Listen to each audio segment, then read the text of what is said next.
संविधान हमारा है, भारतीय संविधान हमारा है। हमें लगता है कि बाबा साहब जो सपना देखते थे कि हमारा समाज जाग जाए, समाज के अंतिम पायदान के लोग, तो आप समझ सकते हैं कि मोकामा विधानसभा क्षेत्र अंतर्गत ये महादेव मठ है और यहाँ के लोग जब जाग गए हैं और महिला और पुरुष बराबरी की संख्या में, तो हमें लगता है कि बाबा साहब का सपना साकार हो रहा है। और आज संविधान दिवस है और संविधान दिवस हम बहुत ही हर्षोल्लास के साथ मनाते हैं और उसी के तहत मैं आज पटना से सारा काम धाम छोड़ के यहाँ आई कि हमारे समाज के लोग जाग रहे हैं और मुझे जाना चाहिए, क्योंकि अभी काम पूरा नहीं हुआ, अभी और भी लोगों को जगाना है। तो हम इसी तरह संविधान दिवस और बाबा साहब भीमराव अम्बेडकर का जब भी जयंती आता है और उसके आगे या पीछे जब भी समय मिल जाए अपने समाज को जगाने हम पहुंच जाते हैं। मैडम, जयंती मना तो लेते हैं, हमको पता है जयंती में भी कुछ परसेंटेज जागा है कि बाबा साहब को जानने लगे, संविधान को जानने लगे कि बाबा साहब संविधान बनाया और संविधान में क्या क्या चीज़ इंक्लूड करके दिए, ये उनको पता है, कुछ अंश पता है। लेकिन ये चीज़ को समझ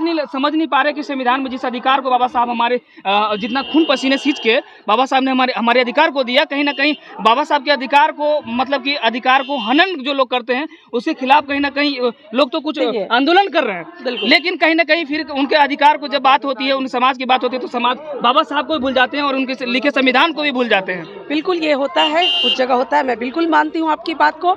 जैसे अगर उदाहरण के तौर पे लिया जाए तो वोट का अधिकार बाबा साहब ने हमें दिया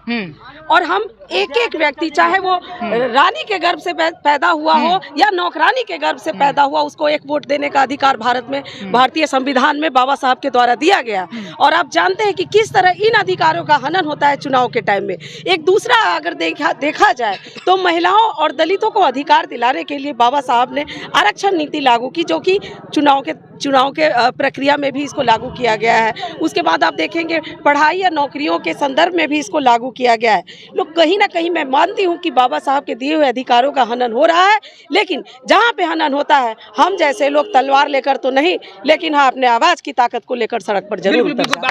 बाबा साहब कहे थे कि तलवार से जंग नहीं जीती जाती, क्योंकि बाबा साहब बुद्ध को मानते थे, भगवान बुद्ध को मानते थे और कलम पे विश्वास रखते थे। तो अपने बाबा साहब कहे थे अपने समाज से और समाज के तमाम ऐसा सभी जातियों, सभी धर्म के लोगों से कहे थे कि आप शिक्षित बनिए और संगठित रहिए और संघर्ष करिए और अपने अधिकार को बनाइए। बिल्कुल हम लोग भी इसी पर विश्वास रखते हैं और इसलिए शिक्षित अपना समाज जहाँ भी अशिक्षा की ओर जा रहा है उसको रोकने का प्रयास करते हैं। सबसे पहले शिक्षित होना जरूरी है, तभी वो संगठन की प्रक्रिया में आ पाएंगे और संगठन की शक्ति को जान पाएंगे, तब वो संघर्ष कर पाएंगे। तो शिक्षित होना सबसे पहले जरूरी है। चलिए, बहुत बढ़िया।